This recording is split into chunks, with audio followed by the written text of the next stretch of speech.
السلام عليكم ورحمة الله تعالى وبركاته. في تصريح مثير، وصف وزير العدل عبد اللطيف وهبي النقاش الدائر حول إمكانية مساواة شهادة المرأة بشهادة الرجل عند إبرام العقود بالنقاش الخاوي، ذاهبا إلى القول أن شهادة المرأة تماثل شهادة الرجل.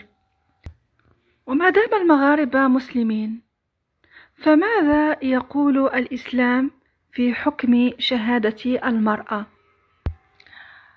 فرق الإسلام بين شهادة الرجل وشهادة المرأة. لماذا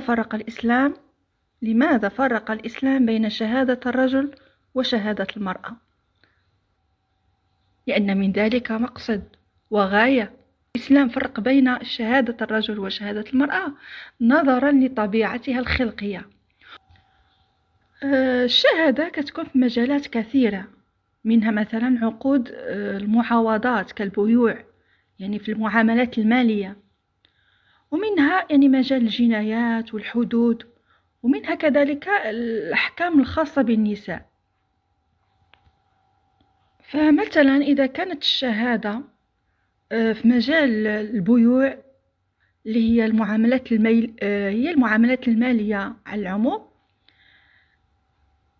لابد هنا أن تكون الشهادة شهادة امرأتين، لقوله تعالى في سورة البقرة في آية المداينة. شوفوا، جت في آية المداينة اللي هي خاصة بالمعاملات المالية، يقول سبحانه وتعالى: واستشهدوا شهيدين من رجالكم فإن لم يكونا رجلين فرجل وامرأتان ممن ترضون من الشهداء أن تضل إحداهما فتذكر إحداهما الأخرى.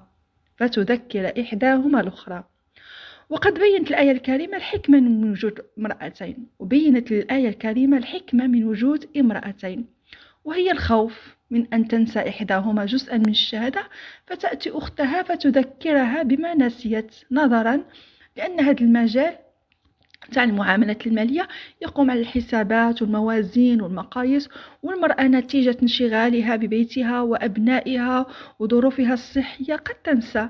ولكن بالنسبة للرجل، إذا نسي جزءا من الشهادة في هذه المجالات اللي هي مجالات المعاملات المالية، فإن شهادته تسقط وتبطل، ولا يأتي رجل آخر يكمل له ما نقص من هذه الشهادة.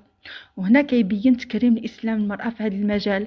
أما إن كانت الشهادة في مجال مثلا الجنايات والحدود اللي كالقتل وغير ذلك، فإن الإسلام قد أبعد المرأة عن هذه المجالات التي تقوم على الهتك وسفك الدماء، وذلك يعني صيانة لها، إن المقصد وذلك صيانة لها. أما في المجالات اللي كتكون الشهادة فيها خاصة بالمرأة، فإنه يقبل فيها إلا شهادة المرأة حتى وإن كانت واحدة. أما في المجالات اللي كتكون الشهادة فيها خاصة بالمرأة، فإنه لا يقبل فيها إلا شهادة المرأة حتى وإن كانت واحدة. يعني حتى الرجل في هذا المجال ما يتقبلش الشهادة ديالو، المرأة فقط تقبل شهادة المرأة الواحدة. إذن هنا الإسلام كيقبل شهادة المرأة فقط، مرأة واحدة في هذا المجال، هو مجال خاص بالنساء، مثلا كالمجال نتاع الولادة والرضاعة، ويعني كاع الشؤون تاع النساء، الحيض إلى غير ذلك من المسائل الخاصة بالنساء التي لا يقبل فيها شهادة الرجل. وذلك لأن الرجل ما كيحضرش في هذه المجتمعات نتاع النساء، مثلا الأعراس إلا وقعت شي حاجة خاصة بالنساء أو الحمامات، فيشهدنا بما رأينا.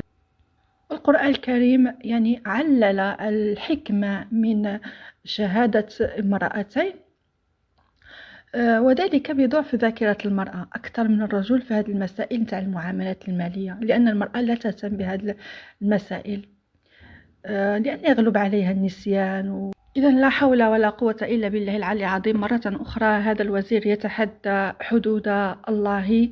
إذا هذا هو كلام الله، فكيف له أن يغير كلام الله سبحانه وتعالى؟ وجاءت آية قطعية تدل على حكم الشهادة: واستشهدوا شهيدين من رجالكم فإن لم يكونا رجلين فرجل وامرأتان ممن ترضون من الشهداء أن تضل إحداهما فتذكر إحداهما الأخرى ولا يأبى الشهداء إذا ما دعوا ولا تسأموا أن تكتبوه صغيرا أو كبيرا إلى أجله ذلكم أقسط عند الله وأقوم للشهادة وأدنى ألا ترتابوا